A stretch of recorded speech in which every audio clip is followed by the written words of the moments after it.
Previously, the corpse god had an epic showdown with the church's hero before casting a reincarnation spell. Just before his demise, he wakes up confused in the body of a recently eliminated boy named Polka in the modern world. The corpse god is confused by his surroundings, and so is Takumi, who is the retriever part of Polka's ending operation. It is revealed that a hit was put on the young boy, and his slayer Misaki is informed that her target is still alive, which baffles her. She goes for round 2 and attacks her target. The corpse god is confused by the whole situation as he finds for his life. He's quartered in a spirit-rich area which helps him activate his powers, and uses it to end the Saki. He suspects that he might be the only one that has this ability in this world. He wishes to use it to live a peaceful life. And continue with Misaki watching her phone with a look of excitement on her face as she catches up on the events that happened while she was unconscious. Based on the evidence from the news reports, she concludes that ghosts are real, and Takumi agrees. Their attention is drawn when the corpse god backs up into the room, blowing a whistle and directing a horde of skeletons that are helping him pack into his new home. They take a little break from packing when Takumi finds it strange that Misaki is so casual with the guy that took her life. She doesn't mind because she found the experience super thrilling. Her comment reminds him that she always had some screws loose. He changes the topic when he addresses the fact that he never knew that Clarissa owned the abandoned building. The corpse god expresses his appreciation for his help in getting him settled, as he is aware that it is probably an inconvenience for him. He admits to not knowing anything about this world that he thrust himself into. That aside, Takumi is more concerned that he's comfortable living in the building given its dark history. As his skeletons clean up the place, he also points out that the body the corpse god got reincarnated into as a family, and wonders how he's going to handle them. Since it's currently summer vacation, he has told Polka's family members that he's gone on a journey to learn more about himself. Clarissa suggested that he periodically send in postcards. Takumi states that it's normally a tactic used to cover someone's time of death. However, beyond that, he's not sure how he's going to deal with them,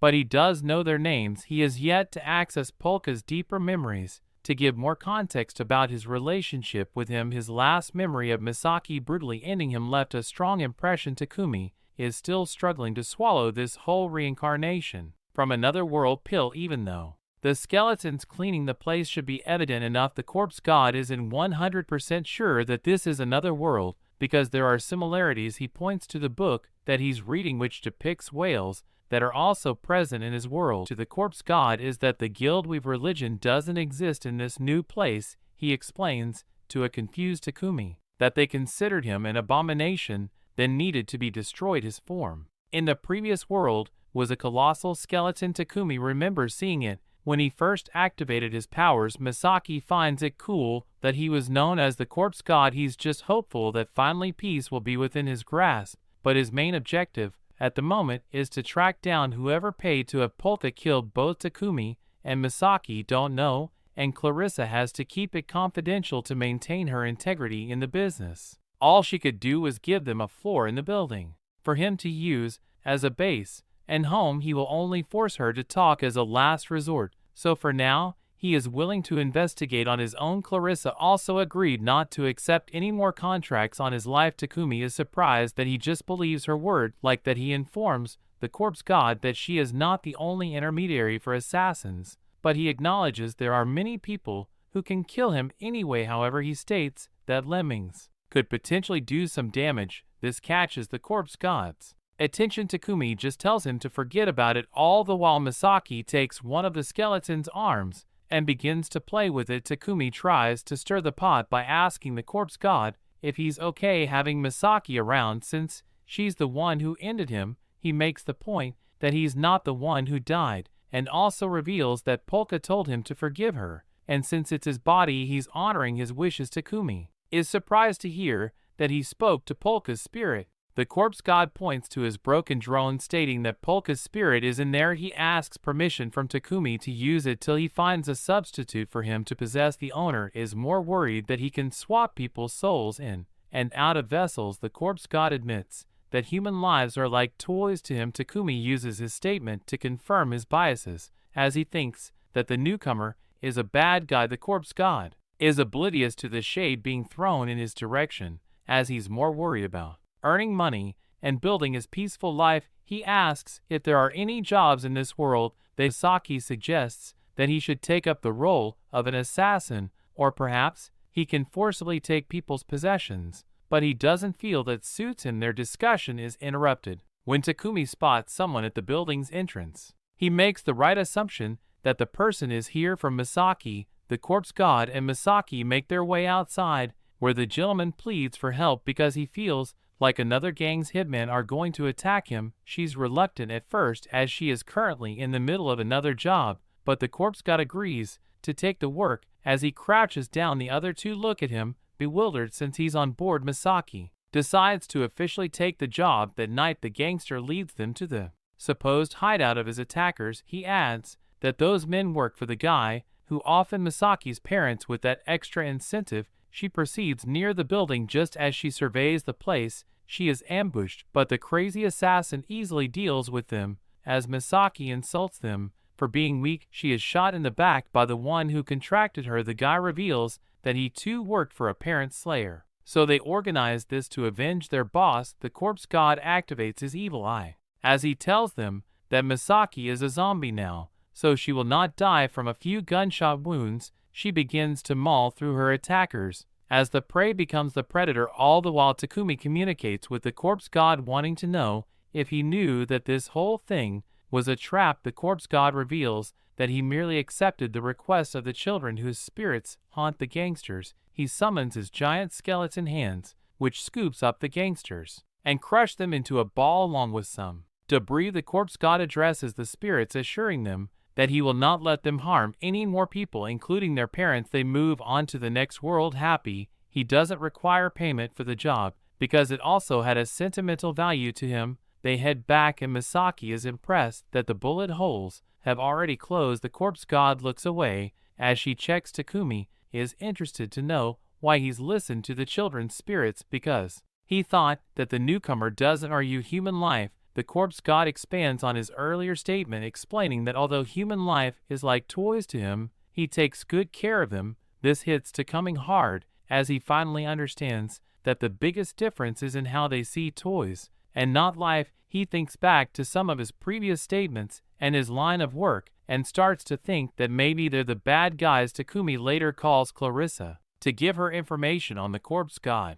After his interaction with him, he confronts her about her promise to cancel the hit on Polka, but she assures him that she's keeping her word on this one. Meanwhile, the gangsters head over to their armory so that they can launch a full-scale retaliation, but to their surprise it has been ransacked. One of them gets attacked as his struggles can be heard, informing his colleague that they are being attacked by lemmings. He can't believe that he's hearing it, as it is only a fairy tale in his mind. It comes to reality when a bandaged hand snatches him from behind. Back at the base, the corpse god reads a comic, and he is surprised that vampires don't exist in this world. Misaki finds it cool that they exist in his old one. He tells her that if he gets more magic powers, he can turn her into one. All the while, Takumi just continues to observe them. During that interim, Clarissa and some of her female subordinates have a sleepover and pamper each other. They are interrupted by a call, and after it, the boss is happy to share that she got rid of the unpleasant client